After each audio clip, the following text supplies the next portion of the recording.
decíamos que las competencias clave que el supervisor necesita desarrollar o potenciar, porque hay supervisores que lo tienen, pero necesitan potenciarlo, están enmarcadas por lo menos en estos 6 aspectos. Uno, en saber escuchar. La gran deficiencia de los supervisores y de los líderes en Venezuela está exactamente en la capacidad de escuchar. Escuchan para reaccionar, pero no necesariamente están escuchando para comprender. Y si yo no sé escuchar con atención, por ejemplo, yo no puedo delegar funciones. Yo no puedo estimular la participación. Yo no puedo ni siquiera corregir conductas si no soy capaz de escuchar al otro para entender la razón de su conducta o de su comportamiento. Es decir, esta es la clave fundamental y es el eje medular para que todas las demás habilidades que ese líder, el supervisor, vaya desarrollando, se vayan conectando. Porque en la realidad, cada una de estas habilidades se van conectando. Es decir, no es que yo dejo de escuchar si estoy fortaleciendo la autoestima. No, igual tengo que tenerlo.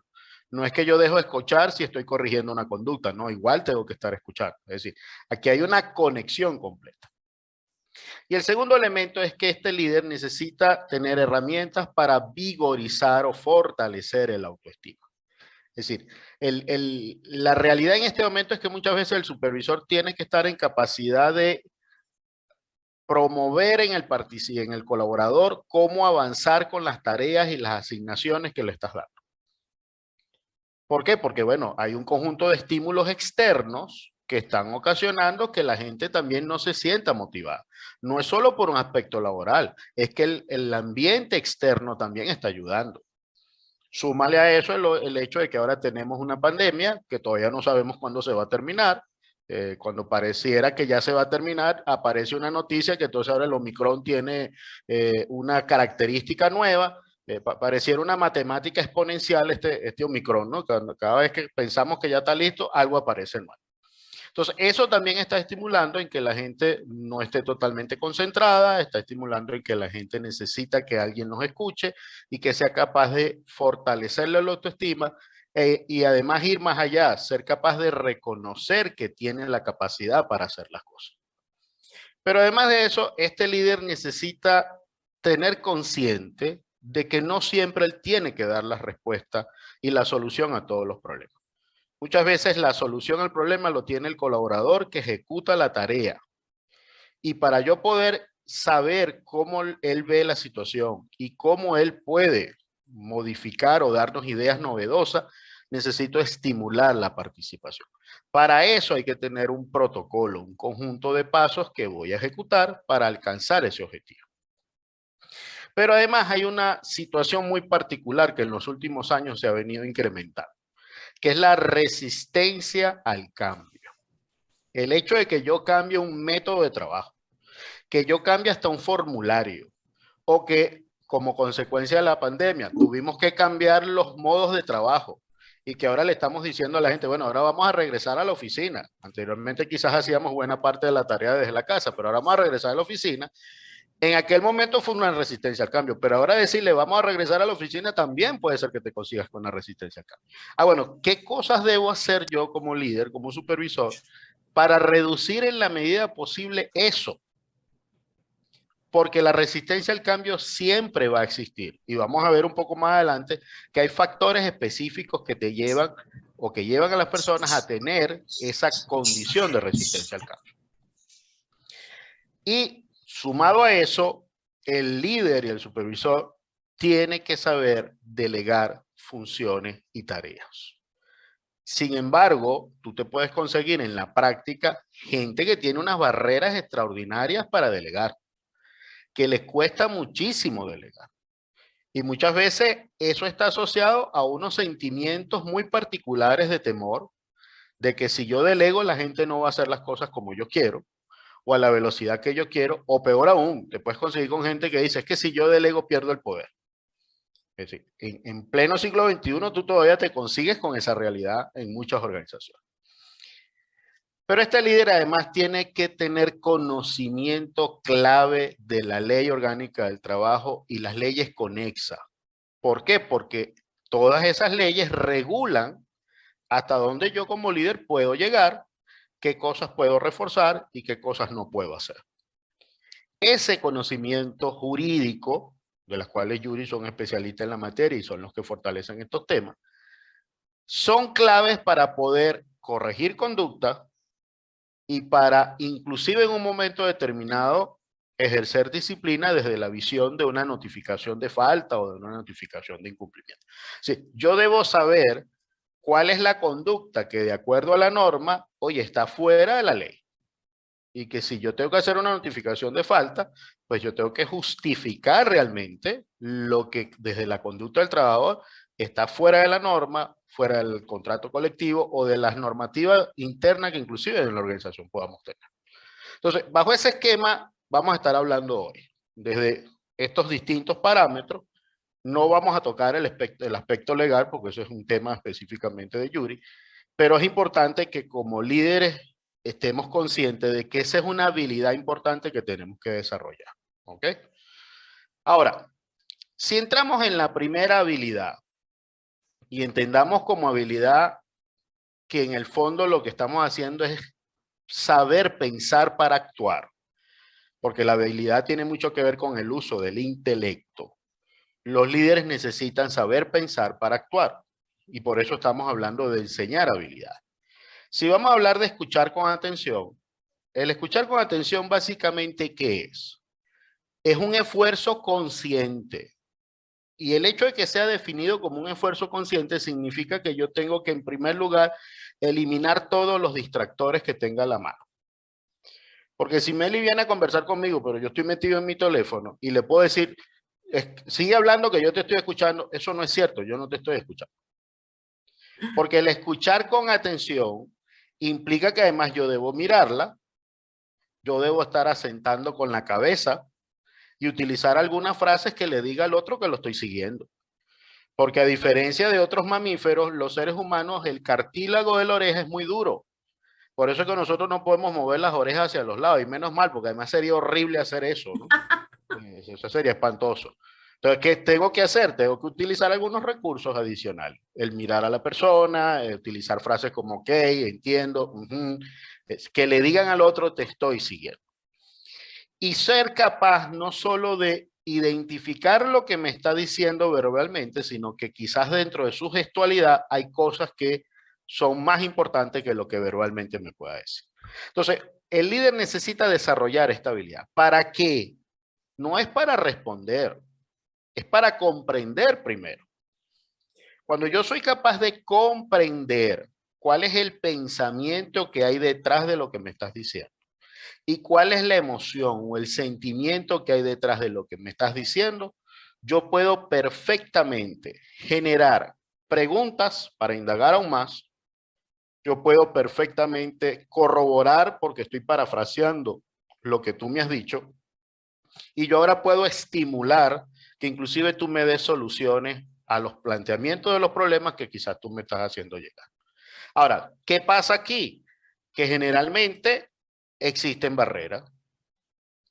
¿Por qué nos cuesta escuchar con atención como líderes? Bueno, porque pensamos por adelantado que el tema que me están planteando no es de interés o es muy complicado para mí. Entonces tengo una especie de escucha selectiva. Yo escucho lo que me interesa y lo que no comprendo no lo escucho. Presto atención únicamente a lo que consideramos más valioso o peor aún, me empiezo a fantasear y a alejar de lo que me estás diciendo, inclusive te interrumpo con frecuencia o en algunos casos parto del hecho de que eso que tú me estás diciendo ya yo te lo había comentado. Es decir, yo elaboro argumentos por anticipado. Cuando yo estoy escuchando con atención, tengo que estar consciente de dos cosas. Uno, como líder no puedo ser subjetivo. Por el contrario, tengo que ser objetivo. Ser subjetivo es que yo voy a comenzar a emitir juicios de valor. Y eso no puede pasar. Porque cuando yo emito juicio de valor, ya te estoy descalificando y no te estoy escuchando con atención. Te estoy escuchando, pero para responderte. ¿Está claro? Entonces, esta es la primera herramienta que como líder necesitamos desarrollar, teniendo consciente que hay un conjunto de barreras que nos pueden estar acompañando. Cuando tú tienes desarrollado esta habilidad como líder, tú puedes perfectamente entrar en la siguiente habilidad. Un líder necesita aprender a fortalecer el autoestima. ¿Y eso por qué?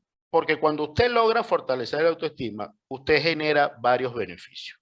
Lo primero, usted incrementa la motivación y el compromiso de la gente. Usted genera una autoconfianza y libera las potencialidades de la gente. Y por supuesto, aumentas la disposición a contribuir y agregar valor.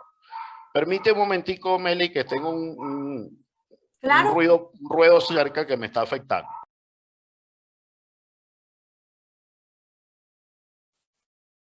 Por aquí vamos a darle unos minutos a Almer, que tiene una situación allá.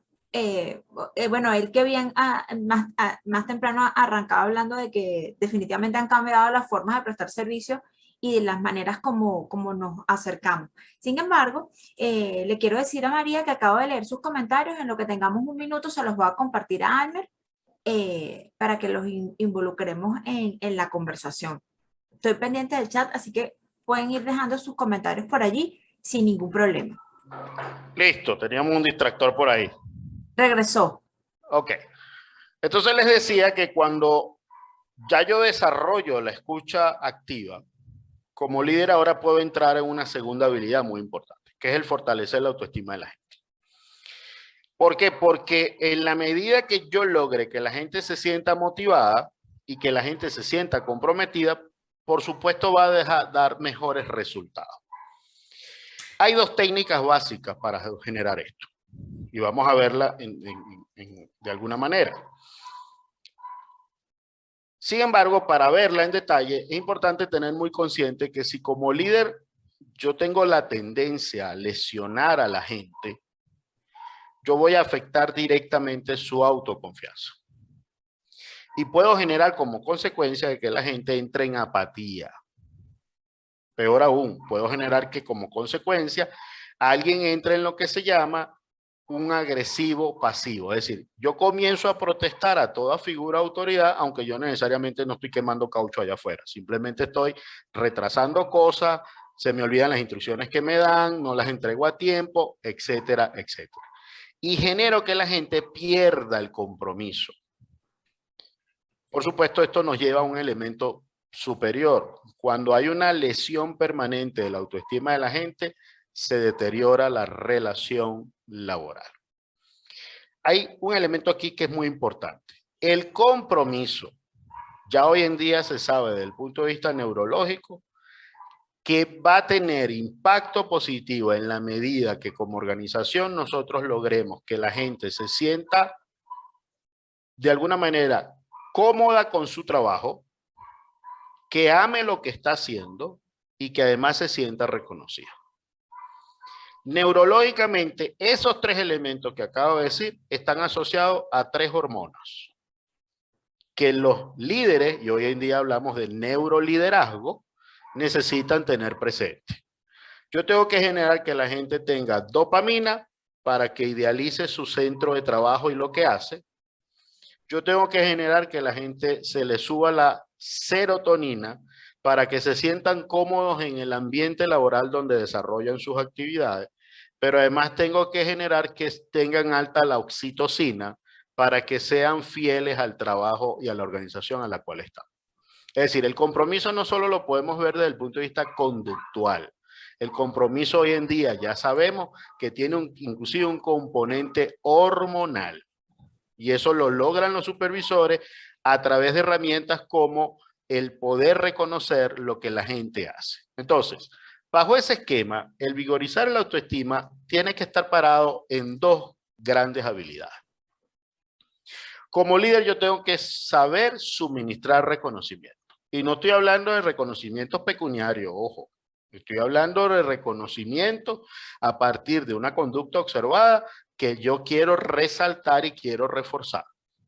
Oye, si un trabajador que los primeros 5 días de cada mes me debe entregar el informe de gestión y este mes además que me entregó el informe a tiempo, fue capaz de ponerle gráficas, análisis y además hasta recomendaciones que me permite a mí tomar decisiones, inclusive a la alta gerencia, eso yo no lo puedo dejar pasar para el día que toque hacer la evaluación de desempeño. Así no funciona. Yo tengo que hacer el reconocimiento oportunamente. Si no lo puedo hacer hoy, lo hago mañana, pero lo tengo que hacer. ¿Y qué voy a tomar en consideración? Su conducta. No voy a tomar en consideración otra cosa. Es la conducta excepcional que ha venido mostrando. ¿Tú querías comentar algo, Meli, que levantaste la mano? Sí, Adelante. porque me parece interesantísimo cuando dices que hay que suministrar reconocimiento, porque digamos que siempre lo converso con los clientes y en muchos talleres, precisamente entendiendo de que vivimos un mundo que ha estado cambiando, pero me impresiona que al día de hoy yo todavía escucho líderes y gente responsable de unidades de equipo que mantienen una práctica de no le reconozcas, no le digas, se va a echar a perder. Si le dices, no, bueno, se va a aflojar.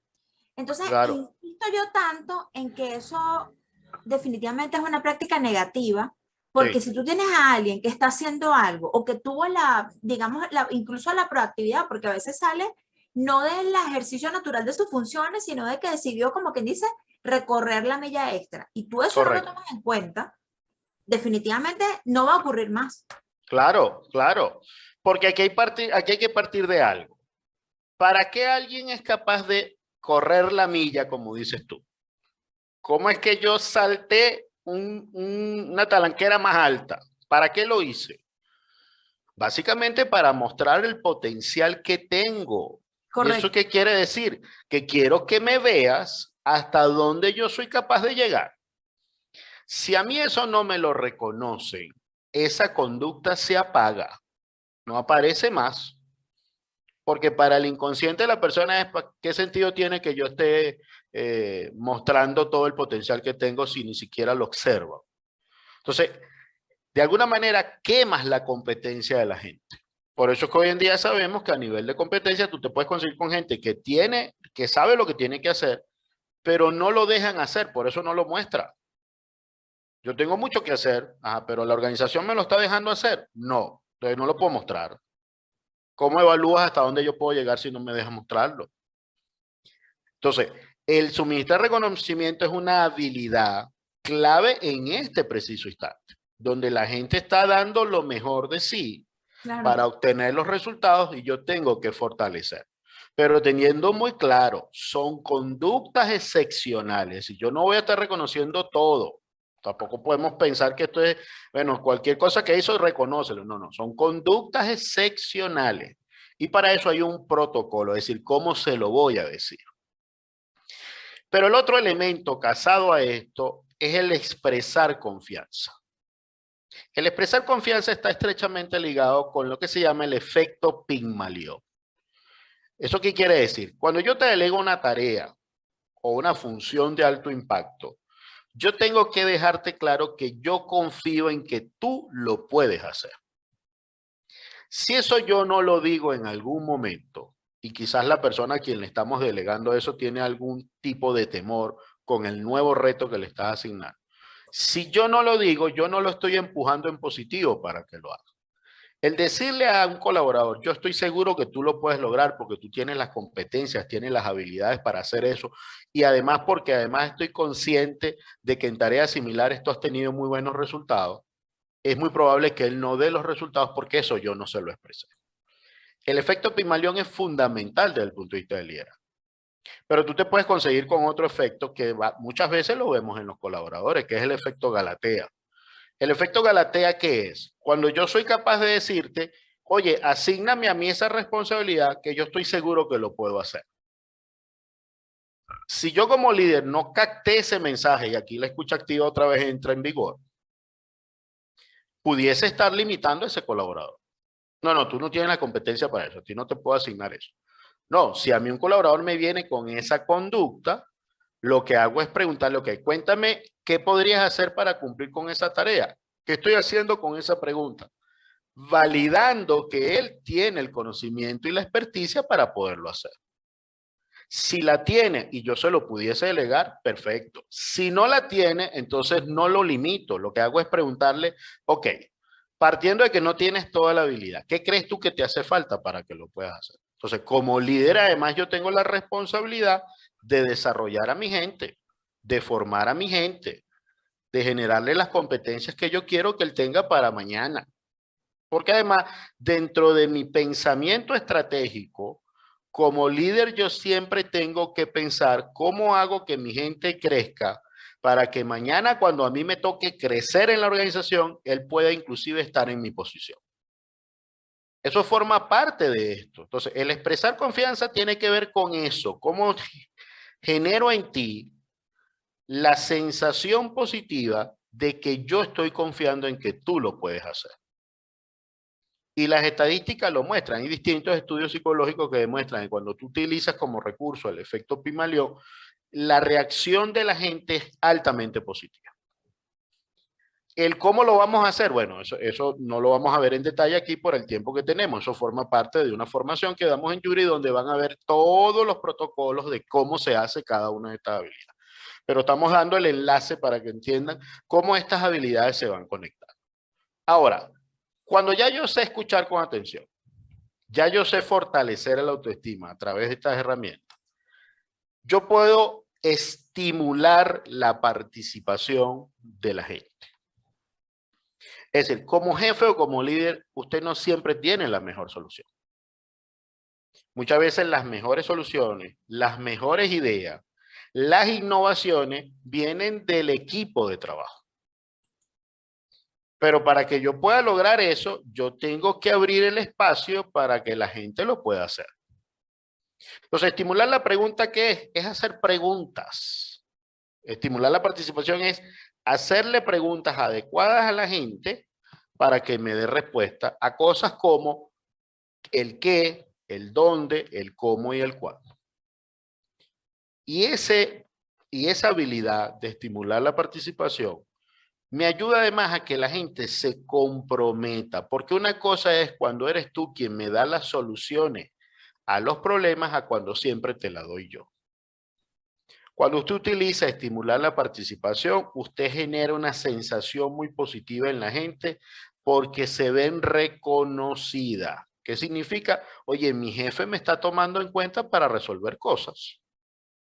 Fíjate que me pregunta a mí para resolver cosas. O es capaz de considerar lo que yo le digo para crear nuevas ideas, nuevas estrategias, nuevas políticas, etcétera, etcétera. Entonces, ese líder es importante que sepa cómo hacer esto y donde el escuchar con atención es clave porque después que usted pregunte van a salir muchas ideas. Y yo puedo poner un ejemplo clásico. Estimular la participación se utiliza inclusive cuando hay que corregir conductas. Ese trabajador que llega tarde, que tú le preguntas, cuéntame las razones por las cuales estás llegando tarde, te da toda su justificación y en vez de tú decirle, mira, tú tienes que hacer esta cosa, tú le puedes preguntar, ahora, ¿y qué se te ocurre que puedes hacer para garantizar que a partir de mañana tú me llegues todos los días a las 8 de la mañana? Y te puedes conseguir que el trabajador te da una respuesta que solo a él y al Pato Lucas se le puede ocurrir, pero ojo, tú no le puedes decir, oye, nada más a ti y al Pato Lucas se le ocurre una cosa como esa. ¿Cómo hago para extraerle una respuesta mucho más objetiva sin anularlo? Le pregunto nuevamente y aparte de esa idea, ¿qué otra se te ocurre? Yo no le anulo la primera, porque si le anulo la primera desde la crítica, le lesiono la autoestima. No va a querer participar más. Entonces, no, yo le hago una pregunta adicional y luego le pregunto, ¿y cómo pondrías en marcha eso que me estás diciendo? ¿A partir de cuándo lo vas a poner en marcha? Y aunque aquí no está, hay una pregunta que a veces nos toca hacer. ¿Qué te hace falta para hacer? Pero esa pregunta, desde el punto de vista del liderazgo, hay que hacerla con mucho cuidado. ¿Por qué? Porque pudiese ser que cuando yo la hago, la pelota me la regresan a mí. Pues si yo le digo a un colaborador, mira, y cuéntame qué tendrías que hacer tú para llegar todos los días a las 8 de la mañana. Y viene y te dice, bueno, será agarrar un taxi. Y yo le digo, ¿y qué te hace falta para eso? Te va a decir, págame el taxi. Entonces, lo que tú estabas buscando como solución se te puede convertir después en un dolor de cabeza. Entonces, es una pregunta que hay que hacerla con cuidado. Por eso es que no está en el texto, pero no quiere decir que no la puedo hacer. Ahora, todo esto de estimular la participación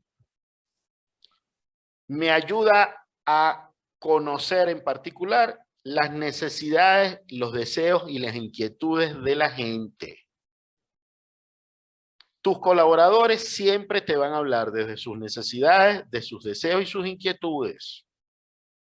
Es más, tus colaboradores se comportan como clientes muchas veces. Te reclaman, te hacen objeciones y hasta se quejan. Si yo no sé estimular la participación, no voy a poder identificar cuál es esa necesidad, deseo o inquietud que él tiene.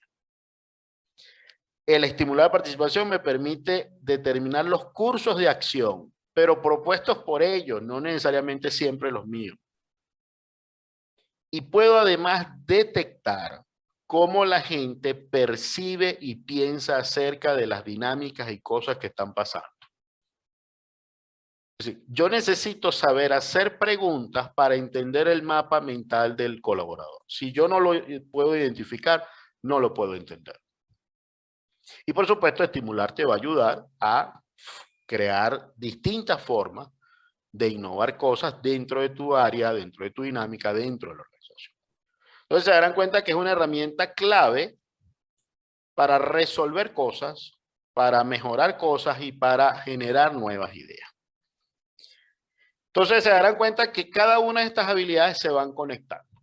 Ya ahora sé escuchar, ya ahora sé fortalecer el autoestima, pero ahora también sé estimular la participación.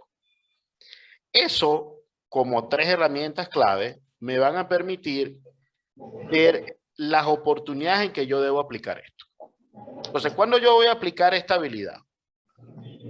Cuando surge un problema. Pero fíjense que esto es distinto a decir, a mí no me traigas problemas, tráeme la solución. No, eso es sumamente agresivo desde el punto de vista del lenguaje.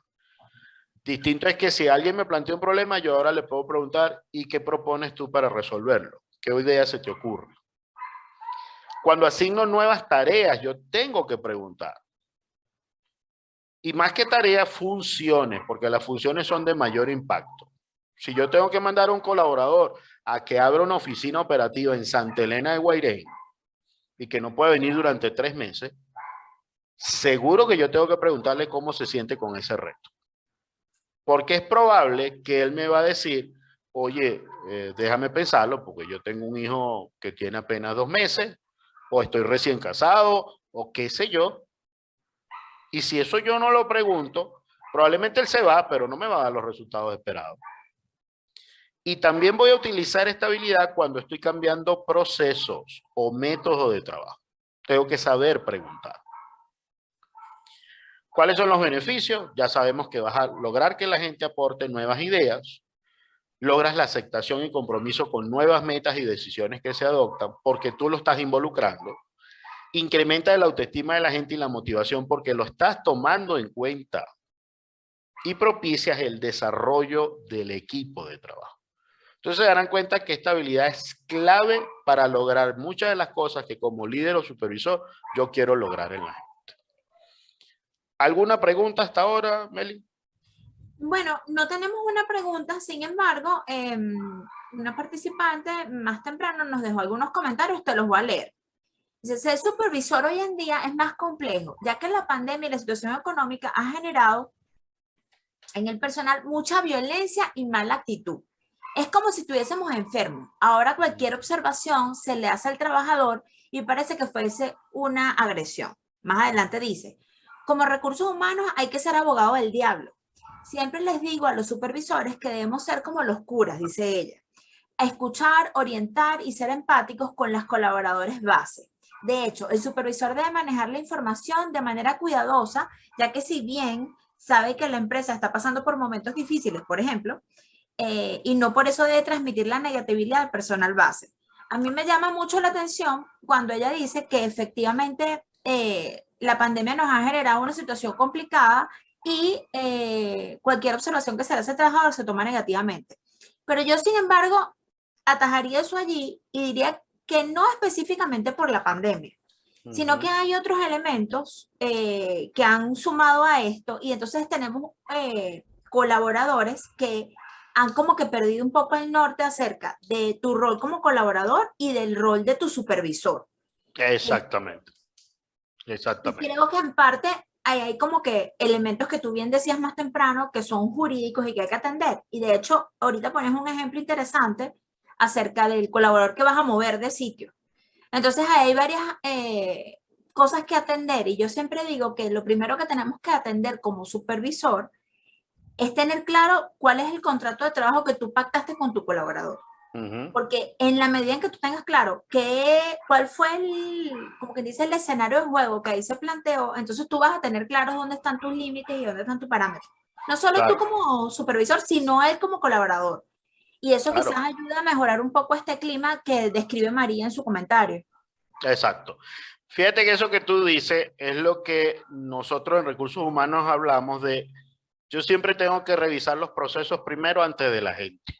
Y revisar los procesos arranca por eso, por chequear qué dice el contrato de trabajo, Es correcto. qué dice la descripción del trabajo, qué dicen los procesos de trabajo.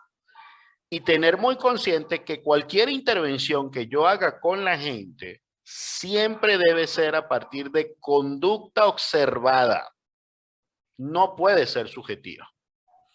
Es decir, no puede ser que, bueno, es que como yo creo que ese trabajador, no. ¿Cuál es la conducta que yo observé? Y bajo eso es que puedo hacer el abordaje. Y ese abordaje lo hago a través de estas herramientas que estamos viendo. Es decir, yo me doy la oportunidad de escucharlo, de entender su argumento. Yo me doy la oportunidad de estimularle la participación para inclusive llegar con él a acuerdos de cómo podemos resolver las cosas. Pero siempre debe ser desde la conducta observada y con elementos que certifiquen que eso que te estoy diciendo es lo que está pasando. ¿Por qué? Porque además del punto de vista de recursos humanos, muchas veces que no sucede. Nos conseguimos con supervisores que nos dicen, mira, ya yo no quiero trabajar más con Pedro Pérez. Ajá, perfecto. ¿Y por qué no quiere trabajar con él? No, porque él no tiene buen desempeño. ¿Y tú has hecho alguna intervención? Sí, yo he hablado con él. ¿Dónde está eso por escrito? No, yo no tengo nada soportado. ¿Cómo hago yo cualquier intervención, inclusive desde el punto de vista jurídico, si no tengo nada por escrito? Es decir, No puedes. no hay nada registrado. Es decir, si no está registrado, eso no existe. Entonces, claro, los que estamos del lado de recursos humanos, eso nos pone una tremenda barrera y muchas veces somos los que tenemos que tratar de resolver el conflicto que hay con ese colaborador. ¿Y qué utilizamos? Estas herramientas. No utilizamos otra cosa. ¿Ok? Muy bien. Y ahora entramos en una habilidad que es fundamental porque si hay algo que tenemos garantizado es el cambio. Siempre estamos cambiando. Hasta el punto de vista biológico. Nosotros cambiamos de piel cada 20 días. Lo que pasa es que no nos damos cuenta porque en el caso nuestro no es como la culebra y gracias a Dios, pues sería horrible también, ¿no? Así, tú te das cuenta, pero sutilmente. Pero siempre vamos a estar cambiando. Y en la dinámica de las organizaciones, y más ahora que la pandemia nos llevó a tener que revisar nuestro proceso y decir qué cosas puedo hacer desde la casa y qué cosas no, y qué cosas voy a automatizar y qué cosas no, tuvimos que cambiar las dinámicas laborales.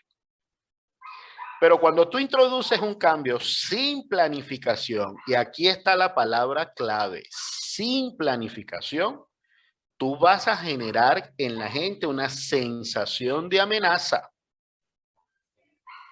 Y la gente va a comenzar a ver eso novedoso como una amenaza desde 3 factores fundamentales.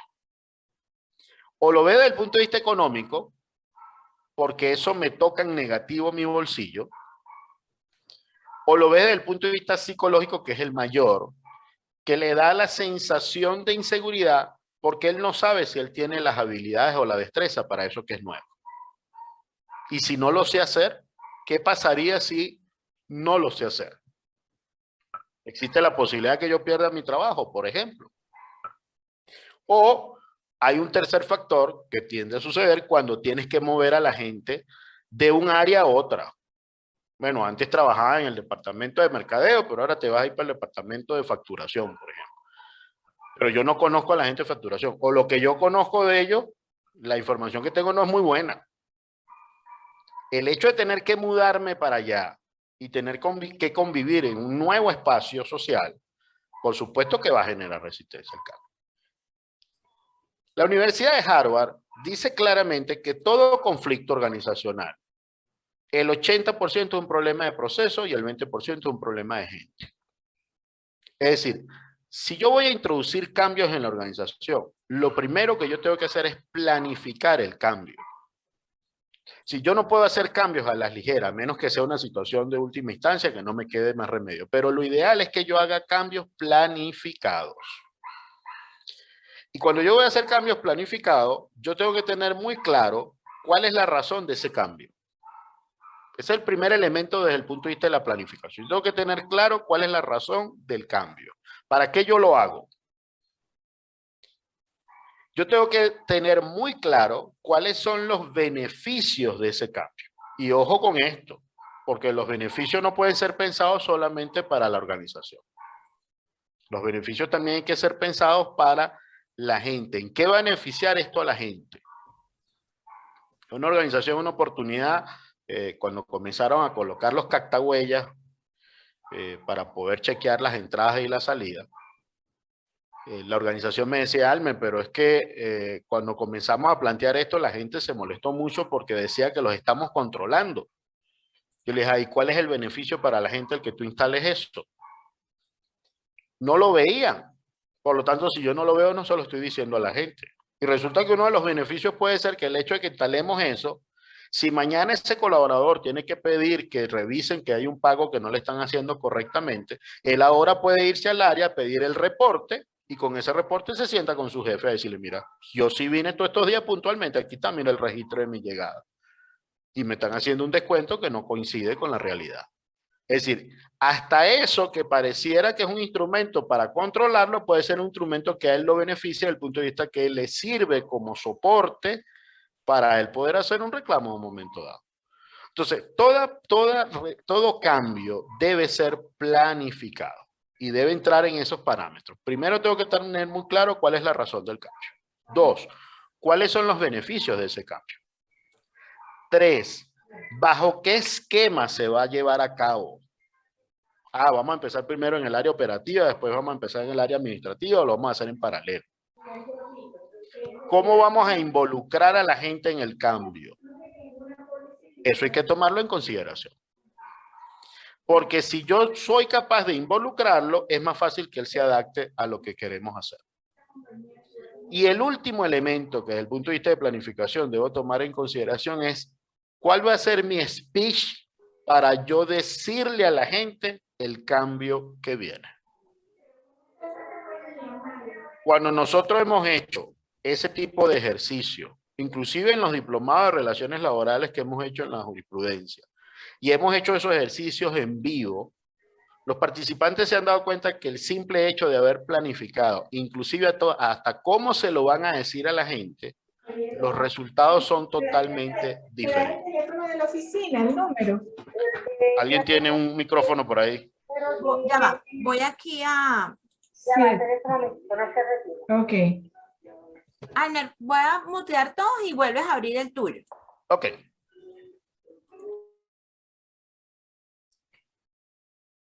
Ok, entonces, la resistencia al cambio la voy a poder reducir, no es que la voy a eliminar, la voy a poder reducir en la medida en que esté planificado el cambio que voy a incorporar. Si no está planificado, sino que es un acto espasmódico o improvisado, los riesgos a que la gente se me caliente como consecuencia de que le estoy moviendo el piso van a ser muy altos. Muy altos. ¿Sí? Adelante, Meli. En estos días, bueno, ya hace varias veces han hecho varias consultas a un cliente que están haciendo un cambio de estructura dentro de la empresa. Entonces, se ve que tienen como una empresa externa que les está proponiendo una nueva estructura. Han buscado de horizontalizar la plantilla y como que simplificarla. Digamos que están yendo a una estructura un poco más moderna a nivel internacional, ¿no? Y me han llamado varias veces, en 2 oportunidades hablamos, porque estaban muy temerosos de cómo le iban a decir a los colaboradores que estaban haciendo esos cambios. Y yo me acuerdo que una de las cosas que yo le dije, yo le digo, pero si tú no estás desmejorando a nadie, ¿por qué tienes tu temor de decirle a los trabajadores? Yo le dije, en la medida en que tú socialices la información, el trabajador se va a sentir más seguro de que ese cambio va a beneficiar a todo el mundo. Claro. Entonces yo le dije, ahora si tú estás trancado en una oficina, haciendo toda una nueva estructura, creyendo que los colaboradores no saben lo que tú estás haciendo, le digo es mentira, porque ellos lo saben. Claro lo único que que sí. saben es que tú no les dijiste. Ujú.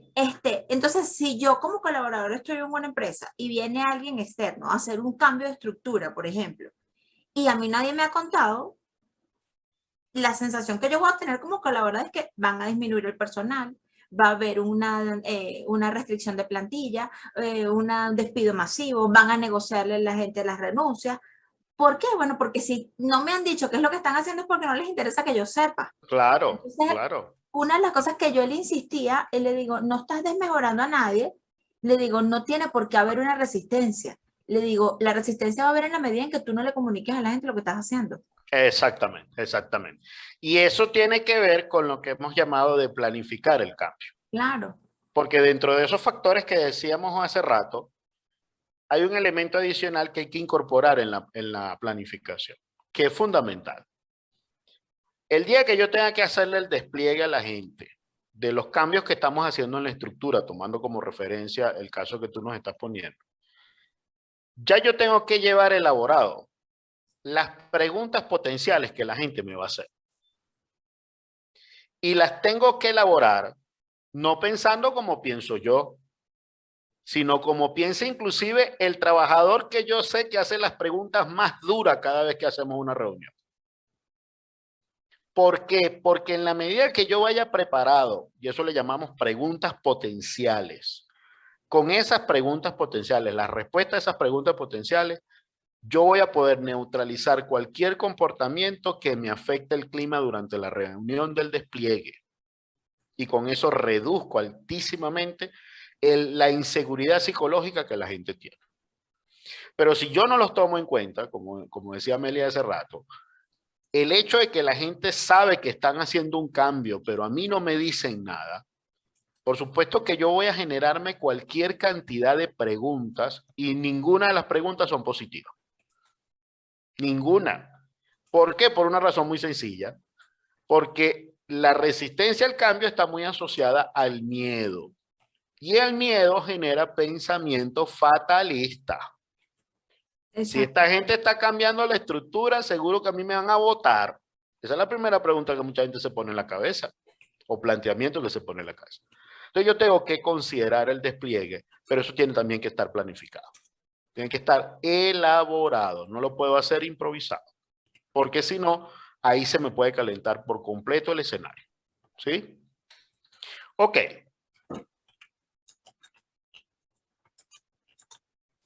Ahora, si ya yo sé escuchar con atención, primera habilidad que vi, yo sé fortalecer la autoestima de la gente. Yo sé estimular la participación. Yo sé ahora cómo voy a hacer planes de acción para reducir la resistencia al cambio. Pues el líder también necesita saber cómo va a delegar. Y resulta que tú delegas muchas veces dos cosas. O tú delegas tareas que son de muy bajo impacto, o tú delegas funciones que sí son de mucho impacto. Porque cuando yo delego funciones, además te estoy delegando una autoridad para que tú tomes decisiones, para que tengas libertad de acción, etcétera, etcétera. Y eso, que yo lo pueda hacer, me va a generar un conjunto de ventajas importantes. ¿Cuál es la ventaja principal? Que en el momento que yo empiezo a delegar, yo me puedo dedicar a funciones más estratégicas. Y te consigues con líderes, supervisores, inclusive gerentes, que tienen esos títulos, pero siguen siendo muy operativos. Siguen haciendo el trabajo del día a día. Y entonces es cuando tú te preguntas, bueno, ¿y quién planifica aquí? Si eso se supone que debería hacerlo un nivel superior, que para poderlo hacer tiene que tener tiempo. Pero no lo hace porque no delega.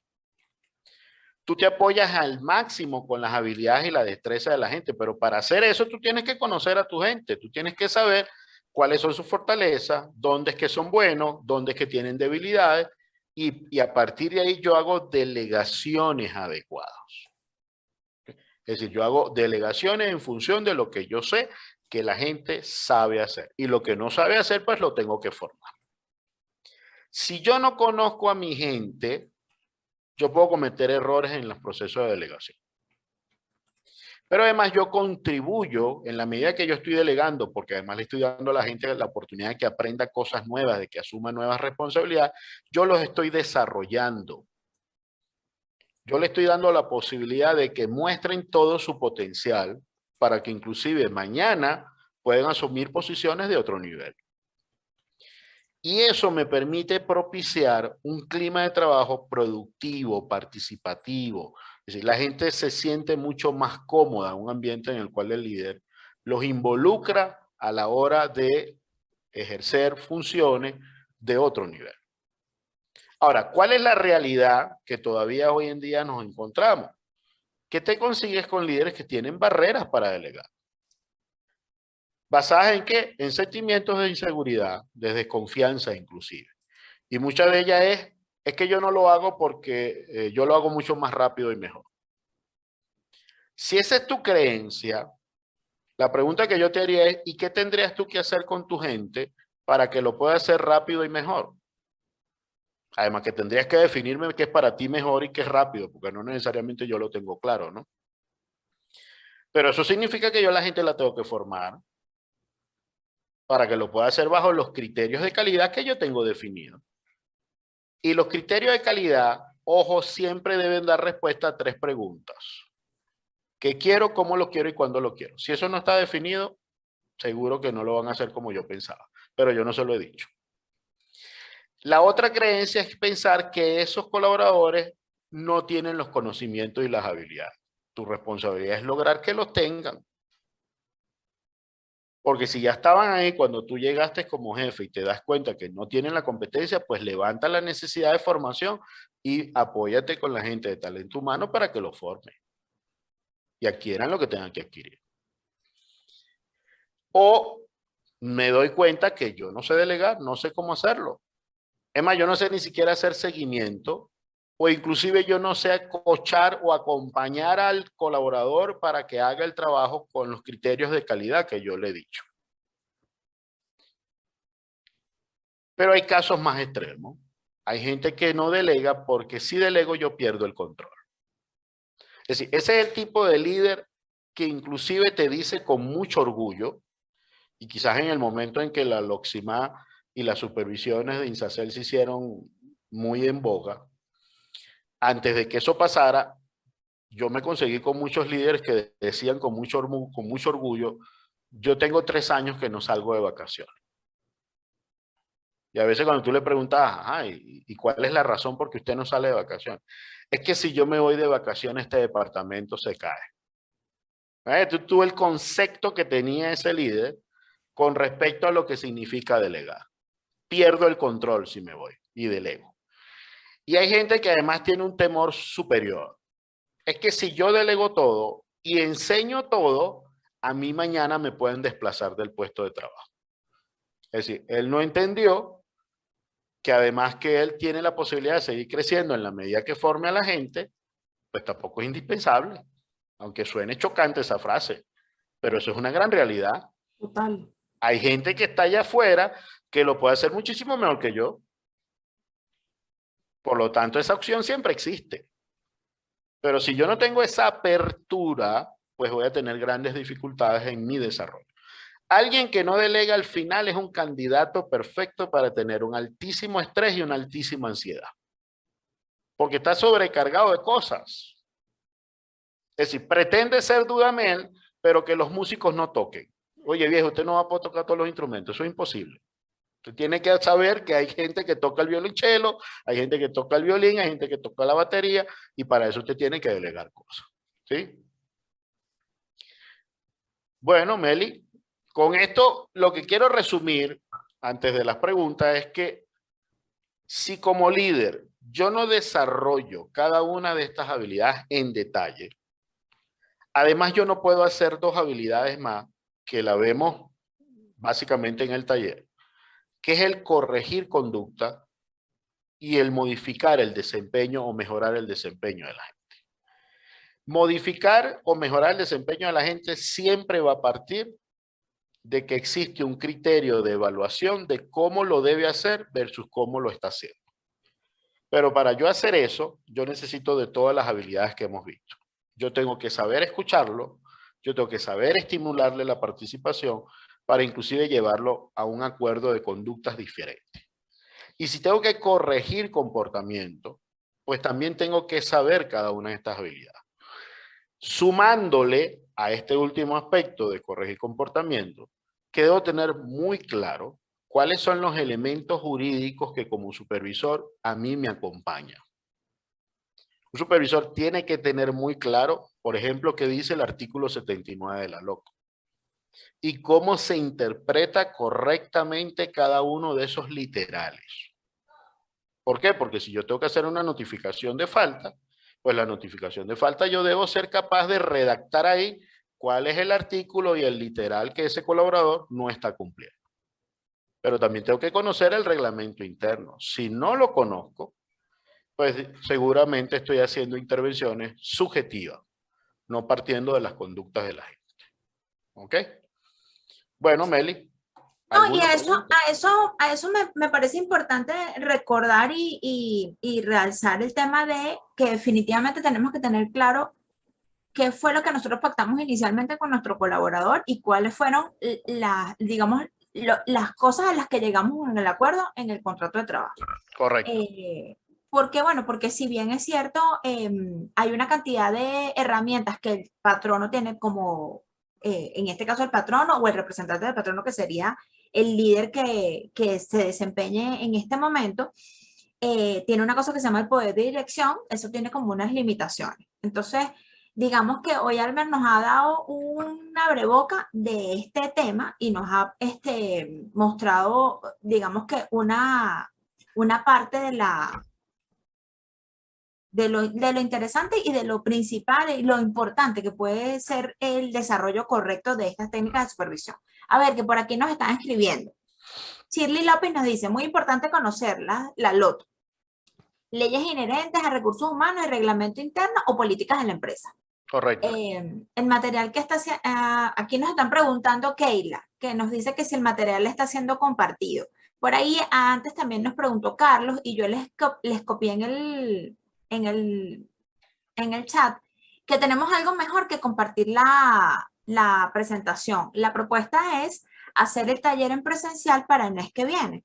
Correcto. Justamente Almer y yo estábamos hablando, entonces, bueno, entendemos que esto apenas es una pastilla y que definitivamente cuando uno tiene la oportunidad de desarrollar esto en las 8 horas que puede ser el taller completo, pues vamos a aprovecharlo mucho mejor. Entonces, claro, la invitación es a que se mantengan atentos a la programación, que nosotros deberíamos estarla enviando la semana que viene, y ahí va a haber una fecha especial para técnicas de supervisión, pero ya a nivel de modalidad presencial y en más horas para poder desarrollar el tema mucho más profundo. Sí, y quería completar, Meli, con lo que estás diciendo, que la ventaja del taller es que cada una de estas habilidades, con las últimas que hemos comentado, usted va a ver el paso a paso de cómo se hace. Y lo vamos a practicar en vivo a través del roleplay. De tal manera que cuando usted lo vaya a llevar a su trabajo, ya usted lo sabe hacer. Aquí estamos dando las pastillas, pero ahí van a ver el cómo se hace en cada caso. Bueno, te dejan felicitaciones por excelente ponencia, excelente ponente, caritas con besitos. Tenemos mucho que hacer todavía, nuestras organizaciones nos dicen. Por aquí nos dicen, un gran reto tienen los supervisores luego de 2 años de trabajo a distancia y de nuevo retomar a las oficinas. Enfrentar el cara a cara a las situaciones de inseguridad, aprovechar las habilidades de todos. Con respecto a esto, a mí me gustaría hacer un comentario, Almer, porque este tema de la cantidad de consultas que tuvimos en su momento, que nos llamaron y nos dijeron, mira, ¿cómo hago para que la gente venga a trabajar? Porque ahora no quieren. Entonces, muchos clientes tuvieron la previsión de llamarnos antes y decirnos qué hacemos para llevarnos a la gente a teletrabajar en virtud de las circunstancias. Entonces yo le digo, bueno, lo que hay es que poner las cartas claras y decir que esto es una condición que va a ser provisional. Correcto. Y de hecho teníamos todas las herramientas jurídicas porque teníamos un decreto de emergencia que nos obligaba a lo mismo. Llamar y convocar a tus trabajadores a trabajar nuevamente implica recordarles, miren, ¿se acuerdan que les dije que esto era provisional? Este es el momento de retomar. Y de retomar con anticipación y de conversarlo y de informarlo.